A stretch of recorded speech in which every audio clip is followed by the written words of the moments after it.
Bonjour, aujourd'hui c'est la pleine lune et j'avais envie de continuer avec vous les enseignements des 13 mères originelles, qui est donc, au cas où je vous redis, qui est donc une médecine de la femme, en même temps qu'un enseignement de sagesse universelle. Et il y a donc 13 mères qui sont chacune porteuses d'une médecine ou d'une énergie particulière, d'un aspect du féminin.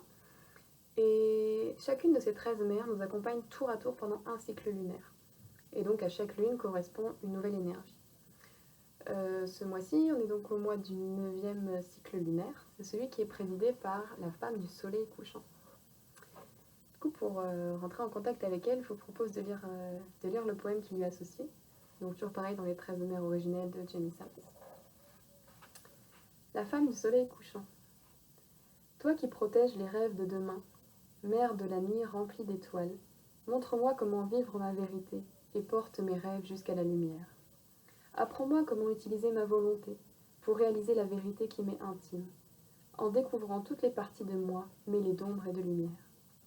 Fais-moi chanter la chanson du futur et me soucier de ce qu'il sera, dans le respect de toutes les lois de la nature, pour les animaux, les pierres et les arbres. Mère, c'est toi que je vois dans le soleil qui se couche et que j'entends dans la pluie qui tombe. Tu m'enseignes la connaissance intérieure à travers le doux refrain de ton cœur. Cette mère de clan, elle est vraiment la gardienne des rêves et des buts de demain. C'est la dépositaire aussi des 7 générations futures. C'est la mère qui nous permet d'utiliser comme il faut notre volonté, notre force de volonté. Et c'est aussi la protectrice des ressources de la terre-mère et celle qui veille à tout ce qui est de l'ordre de la préservation. Profondément, elle nous enseigne à nous servir de nos ressources sans rien gâcher, à préserver demain en étant juste et exact aujourd'hui, et du coup en préparant et en atteignant nos buts. Elle nous aide aussi à nous sentir en interdépendance, en fait, à connecter ça, à montrer notre compassion et notre reliance par la manière dont on vit. Et aussi à utiliser de façon juste notre volonté, en mettant en œuvre nos intentions pour le bénéfice donc, dans notre avenir et des générations futures. Pour moi, cette mère de clan, elle nous amène vraiment comme à ouvrir nos perceptions. En fait, elle nous aide à prendre en compte ce qui n'est pas encore là. C'est-à-dire que ce soit donc, pressentir en fait, que ce soit donc nos rêves qui sont encore non manifestés pour qu'ils le deviennent, et aussi pressentir les générations futures qui ne sont pas encore nées.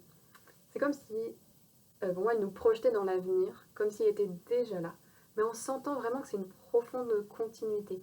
C'est-à-dire que demain, comme si demain se tisse en fait, qu'il est la somme de tous les instants présents que nous vivons. Et demain, c'est la suite d'aujourd'hui. Et demain se prépare aujourd'hui.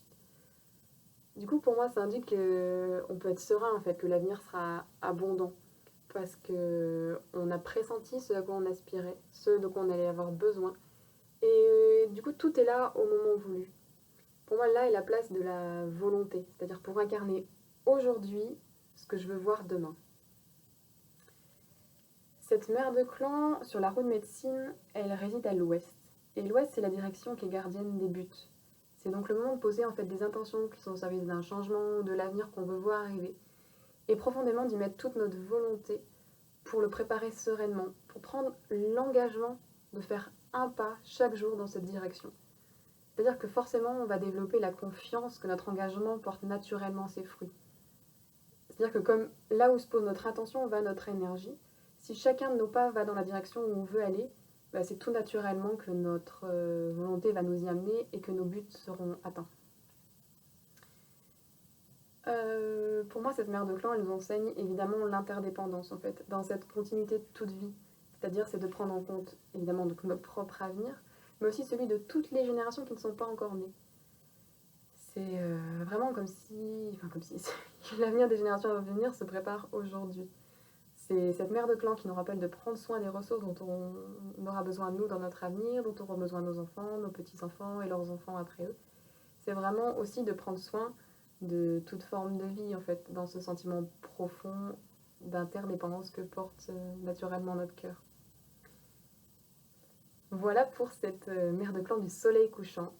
Et ouais, je vous souhaite qu'elle puisse vous accompagner à utiliser votre force de volonté pour faire éclore le futur qui naîtra donc de vos vérités intérieures pour vous-même, pour ce monde de demain et pour le monde des nombreuses générations à venir.